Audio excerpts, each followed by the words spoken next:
अस्सलाम वालेकुम नाज़रीन, मैं हूं अलवीना और आप देखें प्रोग्राम इनसाइड न्यूज़। नाज़रीन, आज की एक पॉजिटिव खबर ये है कि बेनज़ीर इनकम सपोर्ट प्रोग्राम में जो है उसको रिवाइव करने की, उसको रिव्यू करने की जो है बात हमने सुनी। और आज जो है इस जिस तरह के ओवरऑल हर जगह बेनज़ीर भुट्टो साहिबा को याद किया जा रहा है, उनकी जो खिदमात थी उस पर गुफ्तगू हो रही है, as an intellectual, as a role model उनको डिस्कस किया जा रहा है। साथ ही साथ बेनज़ीर इनकम सपोर्ट प्रोग्राम के हवाले से ये एक अच्छी खबर है जहां पे 8 लाख लोगों को जो है उसमें से जो अब बेसिकली डिजर्विंग नहीं है उनको निकाला जा रहा है वहां से, और जो डिजर्विंग होंगे नादरा की डिटेल्स को हासिल करके अब उनको ये फराहम किया जाएगा। मेरे बहुत सारे प्रोग्राम्स में मैंने पाकिस्तान पीपल्स पार्टी की लीडरशिप से यही सवाल किया था कि आप वाकई बेनज़ीर इनकम सपोर्ट प्रोग्राम मुस्तहिक लोगों को पहुंच रहा है, तो क्लियरली ये बात साबित हुई थी कि जो डाटा था वो लास्ट 2010 में मिला था, और अब भी वो बात ऑफिशियली भी क्लियर हो गई कि 2010 में सर्वे हुआ था और अब फाइनली अब उसको अपडेट करने की बातें हो रही हैं। साथ ही साथ जो LOC के करीब जो खवातीन हैं उनको भी जो है इसमें एक्नॉलेज किया जाएगा, उनके जो शनाख्ती कार्ड्स हैं उनकी डिटेल्स देके उनको एक्नॉलेज किया जाएगा। साथ ही साथ मलेशिया की समिट के हवाले से अगर हम बात करें, बहुत सारा क्रिटिसिज्म हो रहा था हाल ही में हुकूमत के ऊपर कि समिट में उन्होंने शिरकत नहीं की और कोई इंटरनली कोई डील हो गई, कोई वीक डील करके आए हैं वज़ीर आज़म इमरान खान साहब। इस पर बहुत सारी डिबेट हुई लेकिन हुकूमत का इस पर अब तक कोई क्लियर स्टांस ना आ सका और उन्होंने सिंपली जो है ये इस तमाम तर जो रूमर्स हैं उनको रिजेक्ट किया। उन्होंने कहा ऐसी कोई भी सिचुएशन नहीं है, अपने मुल्क के इंटरनली सिचुएशन को इस वक्त देखा जा रहा है। आर्मी चीफ के मामले के ऊपर अगर हम बात करें तो अब जो एक स्टांस है क्लियर वो हुकूमत का सामने ये आ गया कि वो दोबारा से अपील में जा रहे हैं। इस पर अब भी कोई एक्ट की या फिर अमेंडमेंट की बात नहीं हुई लेकिन अब दोबारा से वो अपील में जा रहे हैं। साथ ही साथ इस तमाम सिचुएशन के ऊपर प्रोग्राम में गुफ्तगू करेंगे। हमारे साथ प्रोग्राम में मौजूद है सरदार नज़ाकत साहब, रहनुमा पाकिस्तान पीपल्स पार्टी, और हमारे साथ मौजूद है अख्तर राई साहब, तज्जियाकार हैं, और हमें प्रोग्राम में गेस्ट मजीद जो है कॉल पे ज्वाइन करेंगे।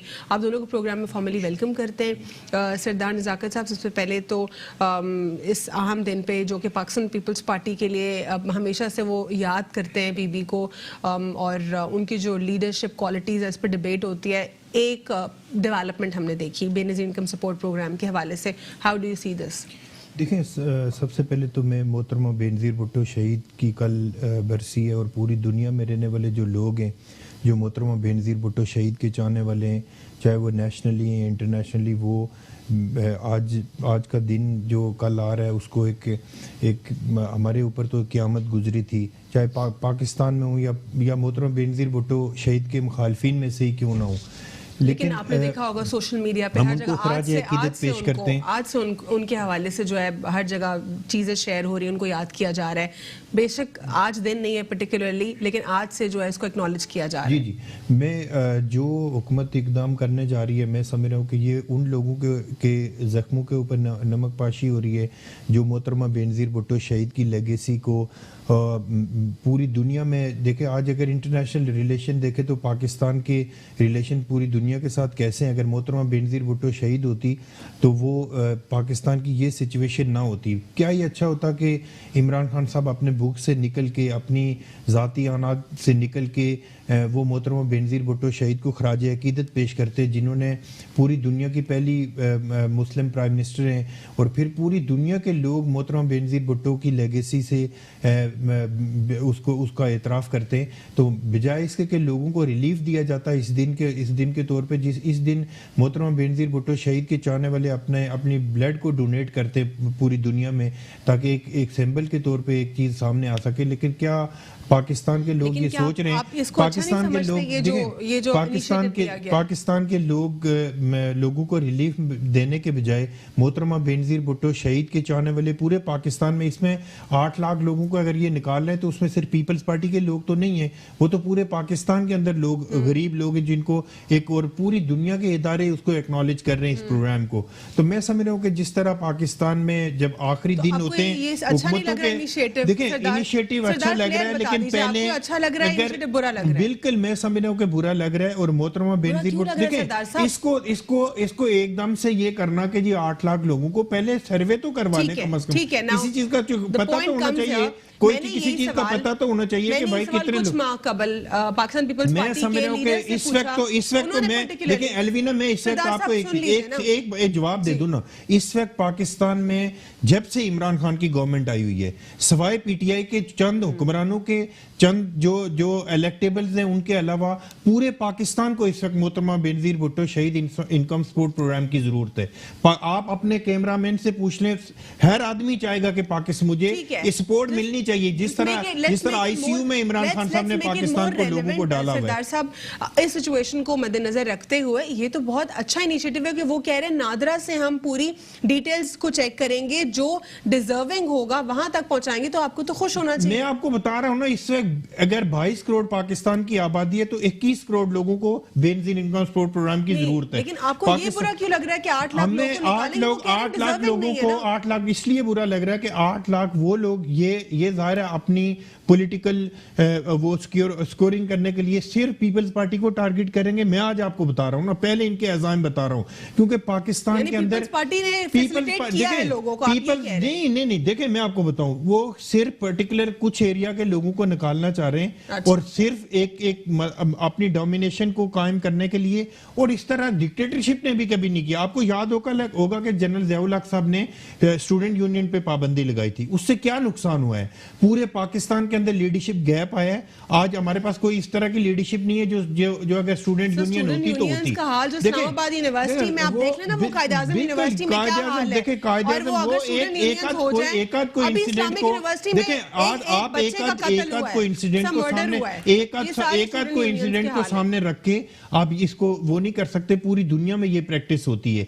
मैं ये समझ रहा हूँ कि आज इमरान खान साहब को क्या ही अच्छा होता कि ये कहते कि यार 8 लाख लोगों को हम मजीद ऐड कर रहे हैं, और मोहतरमा बेनजीर भुट्टो शहीद पूरा खजाना खाली है, वो पूरा खजाना खाली है ना, कुछ कर नहीं सके ना, कुछ कर नहीं सके। 90 दिन में इन्होंने कुछ करना था, ये सिर्फ अपने गुरूर से अपने इससे बाहर ही नहीं आ सके। मैं समझ रहा हूँ कि पाकिस्तान, चलो आप बता दें, आप मुझे बता दें, पाकिस्तान इमरान खान साहब का एक मेगा प्रोजेक्ट बता दें। 50 लाख घर बनाने थे, 25 लाख लोगों को बेरोजगार किया। नजाकत साहब, इस सिचुएशन में अगर ये कैटेगोरिकली आप सोचें, अगर कोई एनालिसिस किया जा रहा है, वो कह रहे हैं ओवरऑल एनालिसिस करेंगे, जहां पे जो डिजर्विंग होंगे वहां तक पहुंचाएंगे। इनको कैसे पता चल गया कि 8 लाख लोगों को निकल फिगर कैसे दे दी?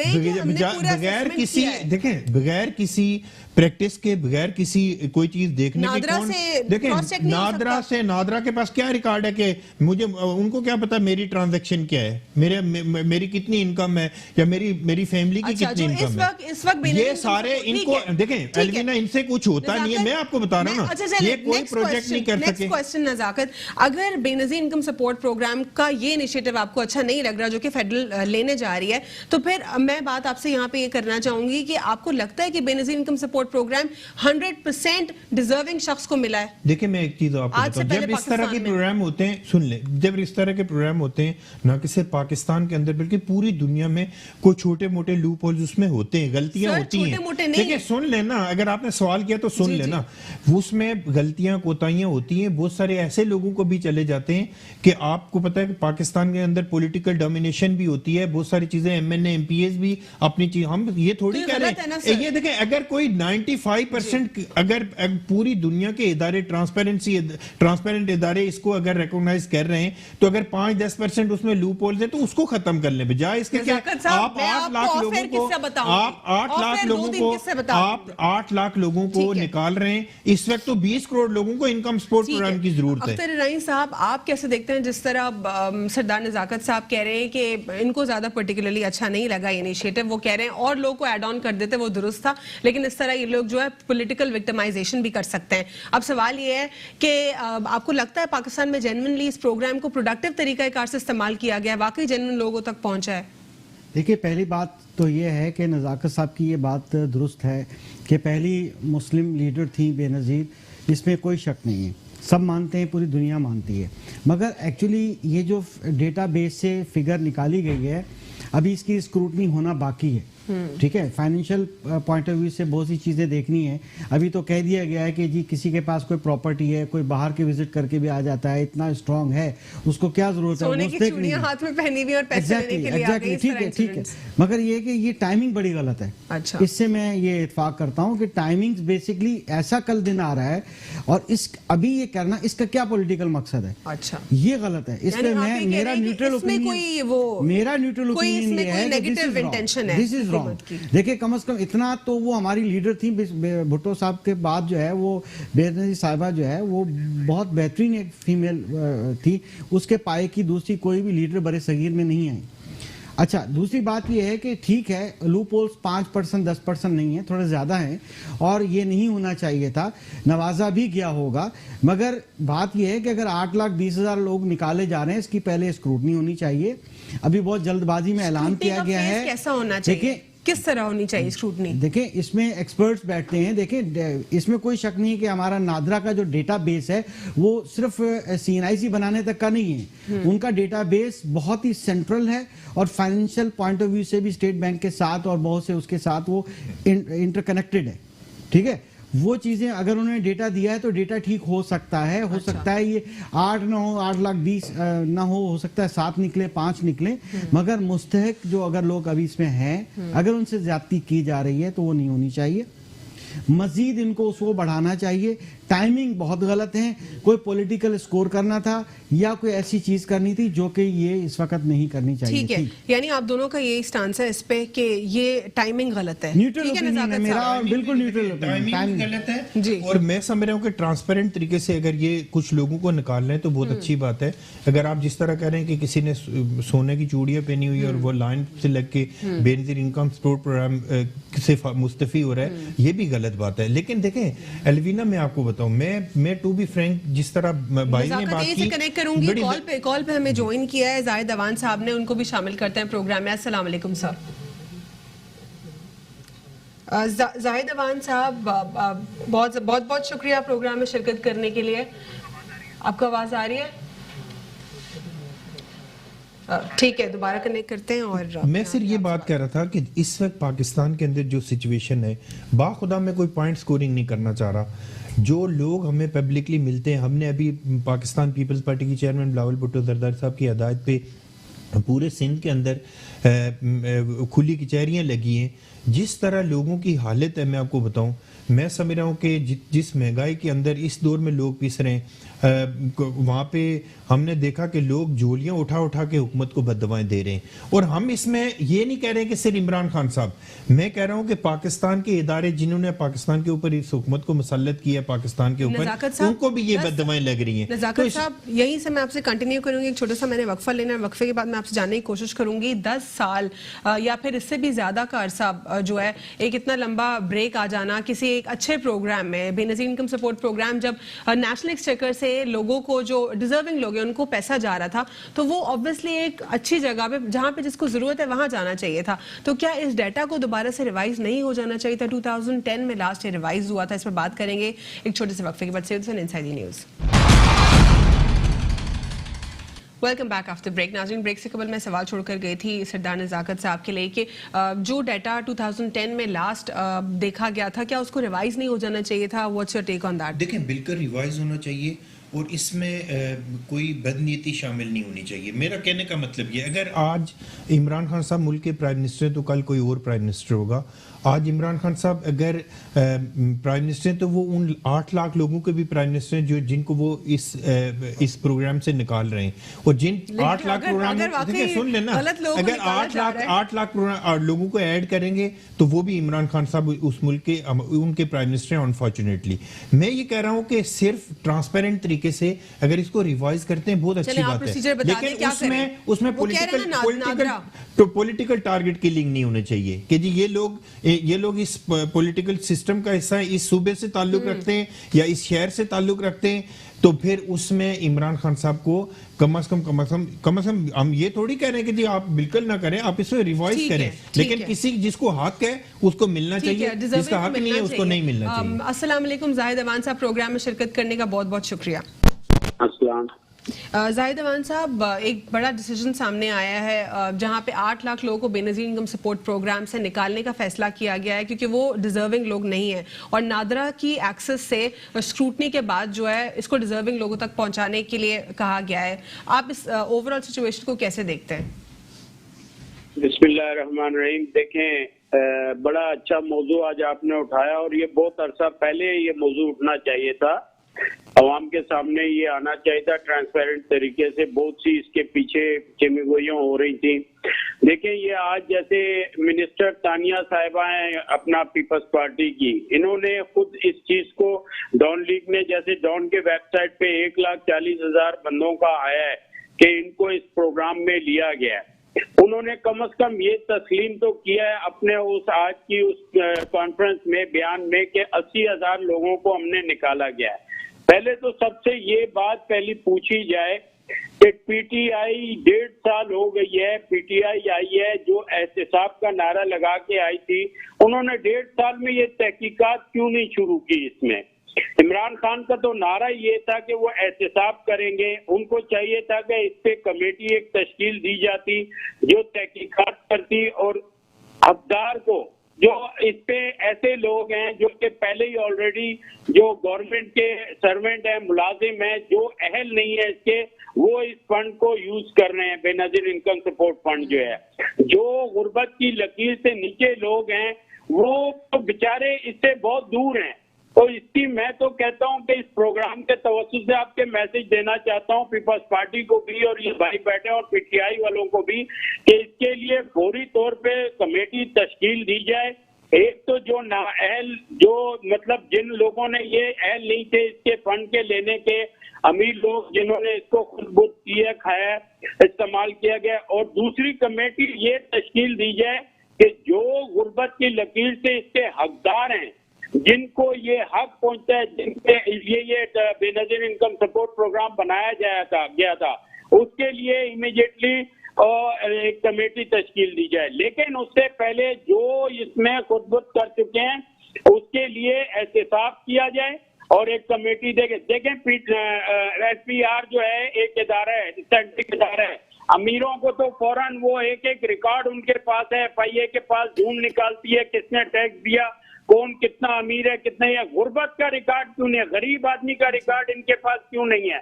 मेरा एक बिहार से भी सवाल है, FIA से भी सवाल है कि आज तक गरीब का रिकॉर्ड क्यों नहीं है आपके पास? नादरा के पास क्यों नहीं है कि जो गुर्बत की, ये तो बड़ा ट्रांसपेरेंट आजकल नादरा का सिस्टम हो गया है। उनको तो 1 मिनट लगता है, क्लिक करेंगे और सारे जो गुर्बत की लकीर से नीचे हैं वो सामने आ जाएंगे। तो इस मुल्क में जद्दी पुश्ती ये सिस्टम जो चले आ रहे हैं चलेगा। जाहिद अमान साहब, नजाकत साहब का टेक ये है कि ये कैसे मालूम होगा कि डिजर्विंग है? मेरा सवाल भी उनसे यही रहा कि नादरा की एक्सेस है, तो इसका मतलब नादरा की एक्सेस पर आपको ट्रस्ट है? मैं आपसे आपकी सवाल का ये जवाब देता हूँ कि कैसे मालूम चलेगा कि कौन अहल है या कौन नहीं है? इनको कैसे पता चला किस बंदे के पास कितने पैसे हैं, कितना कारोबार कर रहे हैं? FIA कैसे पकड़ लेती है? FBR 50,000 का उसने, किसी ने अगर कोई शॉपिंग की है, वो कैसे शिनाख्ती कार्ड का सिस्टम बना दिया है? देखें, ये इदारे करना चाहें तो बहुत कुछ कर सकते हैं। आपसे यही से कंटिन्यू करूंगी। यहाँ पे मुझे अख्तर साहब का भी जो है एक टेक जानना है। समिट कॉन्फ्रेंस के हवाले से बात करेंगे। जब आपने देखा कि बहुत सारी इस पर कॉन्वर्जेशन हो रही थी, ओवरऑल हर कोई क्रिटिसाइज कर रहा था हुकूमत को इस पर कि देखें सऊदी अरब चले गए वज़ीर आज़म साहब, कोई डील हो गए उनके साथ और समिट में शिरकत नहीं की, बहुत ज़्यादा हैवीली इनको क्रिटिसिज्म का सामना करना पड़ा। अब हमने देखा कि सऊदी वज़ीर ख़ारजा भी जो है यहाँ पर आ गए, तो क्या जो बातें हो रही थी वो दुरुस्त थी? ये क्या सिचुएशन है? देखिए, बेसिकली ये एक ऐसी पॉलिसी है, एक ऐसा खित्ते की बात है। मैं ये चाहूँगा कि हमें इसको डिस्टर्ब नहीं करना चाहिए। अगर हम लोग बैठ के ये क्रिटिसाइज करेंगे, लेट्स से कि हमारे सऊदी अरब से भी अच्छे ताल्लुकात रहे, ठीक है, OIC या मुस्लिम की जो वो थी, अगर अभी एक नया ब्लॉक बन रहा है या नया सेटअप बन रहा है, जो मलेशिया की समिट थी उसके अंदर अगर पाकिस्तान नहीं गया या नहीं जाना चाहता, कोई ना कोई एसोसिएशन थी सऊदी अरब के साथ। अब लेट्स सी कि अब क्या होता है। अब जाहिर है कि ये देखें, बहुत से मामला जो होते हैं वो हमें इतना कमेंट जल्दी से नहीं करना चाहिए, जल्दी से क्रिटिसाइज नहीं करना चाहिए। अब उसका आउटकम आने दीजिए।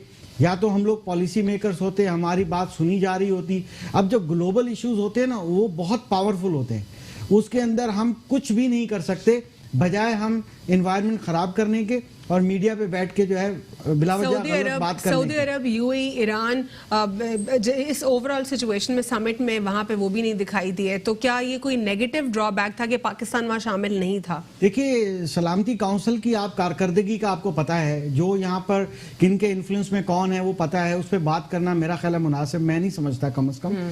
ठीक है ना। अब जाहिर है कि अगर एक नया इनिशिएटिव एक अलग से लेने की कोशिश की जा रही है, चाहे वो तुर्की की तरफ से हो या चलो ईरान की तरफ से हो, मलेशिया की तरफ से हो, तो जाहिर है कि अगर कोशिश की जा रही है तो लेट देम डू। ठीक है। अब इस इनिशियल स्टेज के अंदर हम बैठ के अभी से ही कमिट कर दें कि वो ब्लॉक बहुत पावरफुल हो जाएगा या वो होना चाहिए, यानी assumptions के ऊपर बात नहीं होनी चाहिए। नहीं होनी चाहिए, मैं कम से कम बात नहीं करना सिद्धार्थ चाहूंगा। नजाकत साहब, आप क्या इस सिचुएशन पर कहते हैं, being a part of opposition party, क्या आप लोगों को लगता है कि वाकई कोई कॉन्स्पिरेसी हो रही है या फिर जो हमारे मुल्क के मफादात हैं उसके ऊपर कोई सौदा हो रहा है? देखिए, इमरान खान साहब आपके सामने जब इलेक्शन कैंपेन इमरान खान साहब की थी, और मेरे ख्याल में 22 साल तक महातीर मोहम्मद की मिसालें देते रहे, और फिर नॉर्वेजियन प्राइम मिनिस्टर की और दूसरे स्कॉटलैंड के प्राइम मिनिस्टर की मिसालें देते रहे कि वो साइकिल पे आते हैं। पाकिस्तान के लोग ख्वाहिश कर रहे हैं कि एक आध दफ़ा ये भी साइकिल पे आके दिखा दें। सुन लेना, तो मैं इसलिए मैं कह रहा हूँ कि अगर वो OIC का जिस तरह भाई कह रहे हैं ना, OIC मैं नहीं समझ रहा हूँ कि OIC से हमें कोई फ़ायदा हुआ है। OIC सिवाय इसके कि आपको पता है कि सऊदी अरब ने हिंदुस्तान के प्राइम मिनिस्टर को सबसे बड़ा सिविल अवार्ड से नवाजा था, उसी मोदी को जिसने बांग्लादेश में खड़े होकर पाकिस्तान तोड़ने के लिए कहा था कि पाकिस्तान तोड़ने वालों में मैं शामिल था, जिसके मुंह में कश्मीरियों का खून लगा हुआ है, उसी मोदी को सऊदी गवर्नमेंट ने सबसे बड़ा सिविल अवार्ड दिया था। अगर सऊदिया के बादशाह यहाँ आते हैं तो उनकी डिफरेंट स्टेटमेंट होती है, हिंदुस्तान में जाते हैं उनकी डिफरेंट स्टेटमेंट होती है। मैं कह रहा हूँ कि चलो हमारे जो एक फॉरेन मिनिस्टर हैं या प्राइम मिनिस्टर साहब हैं, उनकी मुल्क के लिए बेहतर पॉलिसी हुई होगी, लेकिन क्या ही अच्छा होता कि मुल्क की पार्लियामेंट को एतमाद में ले लेते, मुल्क के जो स्टेक होल्डर्स हैं उनको एतमाद में लेके अगर आगे चलते, तो मैं समझ रहा हूँ कि इमरान खान साहब लोगों को एतमाद में ले सकते थे। हमारे बहुत सारे स्टेक होल्डर हैं, मिलिट्री एस्टेब्लिशमेंट है, सिविल ब्यूरोक्रेसी है, पार्लियामेंट है, सेनेट है, उन सबको साथ मिला के पाकिस्तान के जो चारों सूबे गिलगित बल्तिस्तान, फाटा, आज़ाद कश्मीर की गवर्नमेंट्स हैं, उनको साथ मिला के कॉन्फ्रेंस करके उनको एतमाद में लेके अगर फैसला करते तो सारी कौम इनके पीछे खड़ी होती। तो अनफॉर्चुनेट क्या है कि इमरान खान साहब खुद ही फैसले करते हैं। कुछ जो अफवाहें आ रही हैं, जो अंदरूनी खबरें आ रही हैं, whether God knows that's true और नॉट, कि बहुत सारे लोगों को ये सऊदी अरब, क्योंकि हमेशा ये टैक्टिक्स इस्तेमाल करता है कि पाकिस्तान वापस भेज देंगे, डिपोर्ट कर देंगे। ये देखिए अलविना, अगर आप इंटरनेशनल अखबार देखें, जब ये समिट हो रहा था तो उसमें अब दूसरे दिन अगर आप पूरी दुनिया के अखबार उठा के देख लें तो उसमें सबसे ज्यादा ये चीज पिन पॉइंट की गई कि सऊदी अरब ने क्लियर पाकिस्तान को थ्रेट किया कि अगर आप इस कॉन्फ्रेंस में शिरकत करेंगे तो हम जो पाकिस्तानी सऊदी अरब के अंदर जॉब कर रहे हैं या जहां जहां पे सऊदी अरब का इन्फ्लुएंस होगा, हम पाकिस्तान को डिस्टर्ब करेंगे। लेकिन फॉर इंस्टेंस अगर वाकई ये बात सच है, क्योंकि ये पब्लिकेशंस में छप पूरी दुनिया के अखबार में छापा है, पूरी दुनिया के अखबार में छापा है, लेकिन हमें क्या करना चाहिए था आगे? फिर फॉर इंस्टेंस इस सिचुएशन में वज़ीर आज़म इमरान खान साहब को क्या करना चाहिए था? अगर वो सारे लोग पहले ही यहाँ पे जॉब्स नहीं, वो देखिए मैं आपको बताऊं, इसका मतलब जनरल परवेज मुशर्रफ में और इमरान खान साहब में क्या फर्क रह गया? अमेरिकन प्रेसिडेंट ने भी जनरल परवेज मुशर्रफ को एक फोन कॉल किया था कि आप अफगानिस्तान में हमें ऑपरेशन के लिए स्पेस भी दें और हमारी सपोर्ट भी करें, फिर उनका और इनके फोन में तो कोई फर्क नहीं रह गया। देखिए मैं आपको एक बात बताऊं, अगर मैं कहता हूं कि अच्छा ही किया होगा, लेकिन क्या ही अच्छा होता कि पाकिस्तान के स्टेक होल्डर्स को पार्लियामेंट को एतमाद में ले लेते और फैसला करते, कंटिन्यू करूंगी। सारी कौम उनके पीछे खड़ी होती। यहाँ पे मैं अख्तर साहब आपकी जानिब भी आऊंगी, लेकिन जाहिद साहब से जानना चाहूंगी कि जाहिद साहब इस सिचुएशन में जब समिट कॉन्फ्रेंस के हवाले से पाकिस्तान तहरीक इंसाफ को एक्यूजेशंस फेस करने पड़ रहे हैं, और अगर जनरली यही बात है, सऊदी अरब ने ही मलाइन किया है पाकिस्तान को कि आप ना जाएं कॉन्फ्रेंस में, वरना हम आपके लोगों को जो है नौकरी से फारिग कर देंगे और ये लाखों की तादाद में जो लोग मौजूद है फारिग हो जाएंगे काम से। तो अगर ये वाकई है तो क्या अंडर प्रेशर इमरान खान साहब को आना चाहिए था या वज़ीर आज़म साहब को प्रेशर नहीं लेना चाहिए था? देखें अलवीना, बिल्कुल मैं अपना ये जो कह रहे हैं ना कि मीडिया के और लोग अपना परसेप्शन बना लेते हैं, पाकिस्तानी अवाम बड़ी जल्दबाजी से काम लेती है। पाकिस्तानी अवाम को या पाकिस्तानी मीडिया को तो ये रोक लेंगे, ठीक है।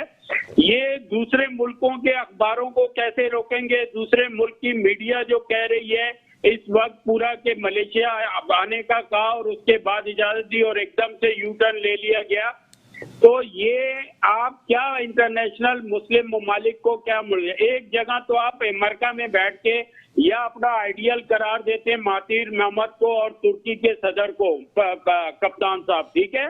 दूसरी तरफ आप एकदम से ना जाकर मोरल डाउन कर देते हैं पाकिस्तान का एकदम से इस्लामी ममालिक में, जाहिद तो साहब, क्या सिचुएशन मैसेज में जाता है? करें क्या आखिर? क्या करें फिर इस सिचुएशन में जब आपको थ्रेट मिल जाए? एक वजीर आजम को क्या करना चाहिए? कुल इनको जाना चाहिए था मुस्लिम ममालिक की कॉन्फ्रेंस थी, और ये तो हमारा देखें तुर्की ने साथ दिया, हमारा मलेशिया के सदर महातीर गांधी ने हमेशा हाँ में हाँ मिलाई, हमारे बैक पे पाकिस्तानी कप्तान खड़े। सऊदीया ने किस मुस्लिम ममालिक का आज तक साथ दिया? आप मुझे देखें, ये रिकॉर्ड रहा है।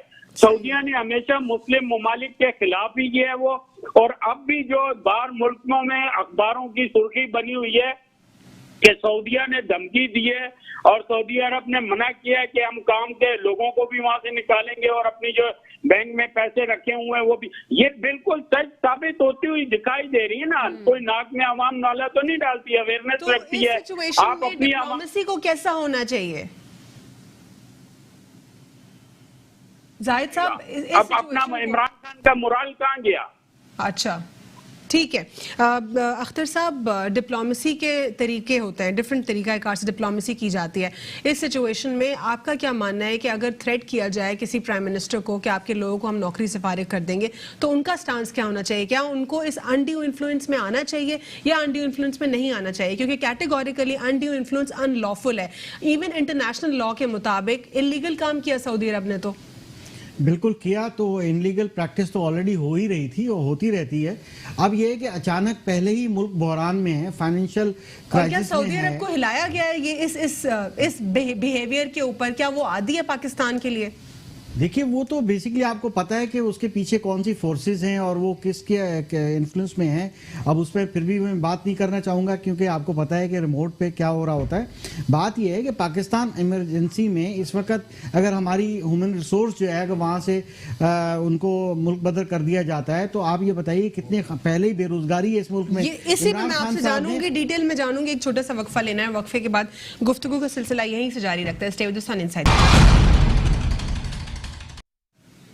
Welcome back after break. नाज़रीन, ब्रेक से कबल हम बात कर रहे थे कि अगर कोई अनड्यू इन्फ्लुएंस में किसी मुल्क के वज़ीर आज़म को प्रेशराइज किया जाए कि आप किसी कॉन्फ्रेंस में शिरकत ना करें, आपके लोगों को हम निकाल देंगे, तो इस सिचुएशन में आखिर डिप्लोमेसी का क्या तरीका कार होना चाहिए? अख्तर साहब, जैसे आप कह रहे हैं कि वहाँ पे लोग, इतने सारे लोग बेरोजगार हो जाते, फिर उसके बाद सिचुएशन मजीद क्या होती? पाकिस्तान आते और ज़्यादा जो खूबसूरत अल्फाज इस हुकूमत के लिए इस्तेमाल होते हैं और वही होने थे। एग्जैक्टली, उस वक्त सिचुएशन और बुरी हो जाती। इस प्रेशर में फैसला किया गया जो बिल्कुल देखें, पाकिस्तान तहरीक इंसाफ जो है वो हमेशा बैरून मुल्क जितने भी लोग थे उनमें अपनी पॉपुलैरिटी की कोशिश करती रही है। अब जो एम्प्लॉयमेंट बाहर है, ऑलरेडी जो पाकिस्तान से सालों से लोग बाहर हैं, अगर उन्होंने धमकी दे दी कि इनको निकाल दिया जाएगा, तो ज़र मुबादला जो आ रहा है, पहले ज़र मुबादला नहीं मुल्क में आ रहा, पहले ही यहाँ पर लोकल जॉब्स नहीं है, ठीक है। इमरान खान साहब ने अभी तक जॉब का अरेंज किया नहीं है। फिर जो आपको याद होगा, IMF के पास नहीं जाना चाहते थे, तो जब सऊदी अरब में गए, जो उन्होंने वहाँ से दिया, जो कुछ किया, अब जाहिर है सब कुछ एट ए टाइम वापस करना पड़ जाएगा। तो बात यह है कि एक जब जकड़ा हुआ हो सारी सिचुएशन, तो इस वक्त आप बताइए कि प्राइम मिनिस्टर साहब को क्या करना चाहिए? सर, इसमें तो फिर अनड्यू इन्फ्लुएंस में आ जाएगा इंसान, लेकिन आप मुझे बताएं कि अनड्यू इन्फ्लुएंस में बंदे को आना चाहिए या नहीं आना चाहिए? वो नहीं आना चाहिए, वो नहीं आना चाहिए। मगर क्या हम इतनी एनर्जी रखते हैं, फाइनेंशियल स्ट्रांग हैं कि हम कर सकते हैं? ये देखिए कि इतने सारे लोग आ जाएंगे तो उनको नौकरियां कहां से मिलेंगी? अगर भूखा मरना है और हमने अपने पब्लिक को, इमरान खान ने भूखा मारना है, तो फिर ये काम सारे करते रहे जो पहले भी कर रहे हैं। लेकिन आपको क्या लगता है ये प्रैक्टिस चेंज होनी चाहिए या प्रैक्टिस जो चेंज पहले होनी चाहिए, 70 साल से ग्लोबल चल रहा है एथिक्स होते वैसे हैं। ही आप अंडर इन्फ्लुएंस में चलते एथिक्स रहे? होते हैं, इस तरह से अनलॉफुल चीजें नहीं होनी चाहिए, ठीक है, मैं बिल्कुल ये मानता हूं, मगर क्या किया जाए इसका सोल्यूशन नहीं है, ठीक है। तुर्की ज़िलज़िला आया था, सबसे पहले तुर्की की टीम यहाँ पहुंची थी, ठीक है, मगर यह है कि अभी वो ग्रोइंग स्टेज में है, अभी तक वो बिल्कुल सामने आए नहीं है, ये ओआईसी की तरह बिल्कुल या कोई इदारा ऐसा बना नहीं है। तो इस वक्त आप देखें सीपैक जैसा ऐसा प्रोजेक्ट जो चाइना के साथ हमारी रिलेशनशिप है, अमेरिका उस पर भी इतना बड़ा स्ट्रॉन्ग इन्फ्लुएंस करके बैठा हुआ है, पूरे खत्ते की सियासत चेंज हो गई है। वहाँ इंडिया में क्या हो रहा है, पाकिस्तान में क्या हो रहा है, लोग तो ये कहते हैं कि भाई हमें ये कोई नहीं है, अमेरिका आए चाइना आए, हमें बर्गर मिल जाए खाने को हम वो भी खा लेंगे, पेट भरने को कुछ तो हो, खाने को कुछ तो हो, इज्जत तो हो, पीस तो हो। Do you see this decision as correct और रॉन्ग जो वजीर आजम इमरान खान साहब ने किया? देखिए, करेक्ट भी नहीं कहूंगा और रॉन्ग भी नहीं कहूंगा, इसीलिए मैंने आपको ये सवाल किया था, ये अवाम की तरफ से सवाल था आपके लिए। बेसिकली मैंने जो ये बताया कि अवाम इस नतीजे पे है कि हमें अमन चाहिए, सुकून चाहिए। हम अगर बाहर जाके हम सूखी रोटी खाते हैं, हम यहाँ भी खाएं, हमें मिलना चाहिए, चाहे कोई भी सुपर पावर यहाँ पर आ जाए। बात है सीधी सीधी ये। ठीक है, आर्मी चीफ साहब के एक्सटेंशन के हवाले से हुकूमत से सवाल किया जा रहा था कि आपने क्या कानून साजी करनी है, जिस पर एतजाज हसन साहब का काफ़ी क्लियर स्टांस रहा शुरू से। वो कहते हैं किसी कानून साजी की ज़रूरत नहीं है, ये जो है डिस्क्रिशन मौजूद है प्राइम मिनिस्टर के पास आइन में, और अगर भुट्टो साहब ने कहीं पे आइन को साइलेंट रखा था तो वो कुछ सोच कर अपनी टीम के साथ रखा था, ये ज़रूरत ही नहीं है इस कानून साजी की। पहले उस वक्त रियलाइज हुकूमत ने नहीं किया, लेकिन अब हुकूमत कहती है कि हम दोबारा अपील में जाएंगे। क्या कहते हैं आप, ये दुरुस्त फैसला है कि अपील में जाना? देखिए, उससे पहले मैं एक चीज बता दूं कि इमरान खान साहब जितने स्पीचेस करते थे कि मैं पूरी किसी के आगे भीख नहीं मांगूंगा और किसी के आगे झुकूंगा नहीं, भीख भी मांगी और अब झुक भी गए, ठीक है ना। इमरान खान साहब से अल्लाह ताला वही सारा कुछ करवा रहा है जो इमरान खान साहब ने अपने गुरूर में बातें की थी, वही सारी उससे यू टर्न लेने पड़ रहे हैं इमरान खान साहब को। जहां तक आपने बात की, देखें ये हुकूमत की साइड है कि वो इस फैसले के ऊपर क्या रिएक्शन करते हैं, चाहे इसमें रिव्यू में जाते हैं, जैसे जैसे उनका या लेजिस्लेशन होती है। मैं समझ रहा हूँ कि इस मसले में एतजाज हसन साहब शुरू से कह रहे हैं, एतजाज हसन साहब की अपनी एक राय है, लेकिन मैं ये कह रहा हूँ कि इस मसले में कम से कम मेरी अपनी जाती राय है कि पॉलिटिक्स नहीं होनी चाहिए, क्योंकि हमारा बड़ा एक मुकद्दस इदारा है, उसके ज़रा आर्मी चीफ है, इदारा यहीं से कंटिन्यू करते हैं। अब जैसे कि सरदार नज़ाकत साहब आप कह रहे हैं कि बहुत ज़्यादा मुकद्दस है, इंटेग्रिटी उसकी जो है अपनी जगह पे है इस इदारे की, तो ऑब्वियसली जब इंटेग्रिटी की बात होती है तो आपको नहीं लगता कि इस तरह के जो इनिशिएटिव्स हैं इससे हमारी जो इंटेग्रिटी है वो भी मलाइन होती है इस इंस्टीट्यूशन की? देखें, उसमें ज़ाहिर है मिस्टेक किसकी है, और नोटिफिकेशन करने वो कह रहे कियानी साहब जो आप लोगों ने किया था, कियानी साहब वाला नोटिफिकेशन। अगर कियानी से देखें, उस वक्त अगर कोर्ट सो मोटो एक्शन लेता तो हम तो नहीं रोक सकते थे उसको, हमारे ऊपर तो रोजाना सो मोटो एक्शन लिए जाते थे एक सियासी जज की तरफ से। लेकिन मैं अब भी ये कह रहा हूँ इस मसले में मेरे अपनी राय ये है कि इसमें हमें पॉलिटिक्स नहीं करनी चाहिए, और इमरान खान साहब और शेख रशीद साहब जैसे लोगों को मैं आर्मी चीफ से मुतालबा करता हूँ आपके चैनल के तवसत से कि कम अज कम खुदारा शेख रशीद जैसे लोगों को तो रोकें। वो कह रहे हैं कि रोजाना फौज की बेस पे फौज को सामने रख के वो बाकी पॉलिटिकल फोर्सेस को धमकियां दे रहे हैं कि जी फौज ने जो करवाना हुआ तो वो तो करवा लेंगे, जिनका मसला है जी वो हल करवा देंगे। ऐसे नहीं होता, इसमें गवर्नमेंट को पॉलिटिकली फ्लेक्सिबिलिटी का मुजाहरा करके हुकूमत पाकिस्तान को चाहिए कि तमाम अपोजिशन की जमातों को साथ ले। बड़ा सेंसिटिव इशू है इस वक्त, पाकिस्तान एक ऐसी सिचुएशन में खड़ा है कि जहां पे हिंदुस्तान के प्राइम मिनिस्टर रोजाना की बुनियाद के ऊपर पाकिस्तान के ऊपर अटैक कर रहे हैं, हिंदुस्तान की आर्म फोर्सेस रोजाना की बुनियाद के ऊपर थ्रेट कर रही हैं, अफगानिस्तान के साथ हमारे ताल्लुकात कैसे हैं, इंटरनली हमारे बड़े इश्यूज हैं। तो इसमें हुकूमत को अपना रोल अदा करना चाहिए, और मैं समझ रहा हूँ कि ये डिपेंड करता है, इसमें तो पाकिस्तान की अपोजिशन जमातें सारी मिलकर फैसला करेंगी कि वो कैसे करना चाह रही हैं, लेकिन मेरी अपनी जाती ये राय है कि इसके ऊपर सियासत नहीं होनी चाहिए। ठीक है, जाहिद अवान साहब आप इस मामले पर क्या कहेंगे? क्या जो आर्मी चीफ साहब की एक्सटेंशन का जो मामला है इसमें रिव्यू में, इसमें अपील में जा रहे हैं, क्या दुरुस्त फैसला है? देखिए, पहले तो मैं आप भाई ने एक बात की है दूसरे पे सऊदिया की बात की कि वो ऐसा करेंगे तो इतने लोग बेरोजगार हो जाएंगे, उसका मैं जवाब देना चाहता हूँ। इनकी बात सही है, बेरोजगार हो जाएंगे, ये किसके हाथों? सऊदी का जब हमें बुलावा आता है हमारी आर्म फोर्सेस को मदद के लिए या किसी भी किस्म का वहाँ पे मसला होता है तो हमारी आर्म फोर्सेस अलर्ट तैयार होती हैं अपनी जाने हथेली पे लेके। हमारी इतनी हमारे खून की यानी कीमत कम लगाई जा रही है सऊदी अरब ने, हमारे इतनी धमकियां देते हैं, उसका वजूहात ये है बराबरी या गुलामी। जब आप गुलामी करेंगे या अपने मुल्क की अवाम से गुलामी कराएंगे, अपने जाती मफादात वहाँ पर हमारे साबका जो वज़रार है वजीर आजम या वज़रा हैं जिनकी कंपनियां और जिनके वहाँ पे इन्वेस्टमेंट हुई है तो जिससे वो हमें ब्लैकमेल करते हैं, उनके अपने जाती मफादात रहे तो वो इस किस्म की बातें करेंगे। और फिर भाई साहब ने कहा कि उनके पीछे किन फोर्सेस का हाथ है वो भी दुनिया को नजर आ रहा है। सऊदी हमेशा अमेरिका से मिलकर चलता है और इस वक्त अमेरिका के और हमारे क्या तनाजात चल रहे हैं ये भी सबको पता है मामला।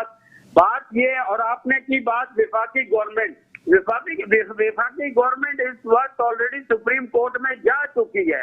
उनको 26 नुकात पर तहफुजात हैं, जो फैसला आया है उस पर उन्होंने आर्मी चीफ के बारे में 26 नुकात से अपने तहफुजात का इजहार किया है। लेकिन जब तक हमारे अलवीना, एक मिनट मुझे दीजिएगा, जब तक मामला बैठ के अपोजिशन से झगड़े के बजाय उन भाई साहब की बात की मैं बिल्कुल उससे इत्तेफाक करता हूँ कि मजम्मत की जाएगी, आपस में लड़ाइयाँ रहती रहेंगी, इदारों में जंगें होती रहेंगी, तसादुम की तरफ मुल्क जाएगा।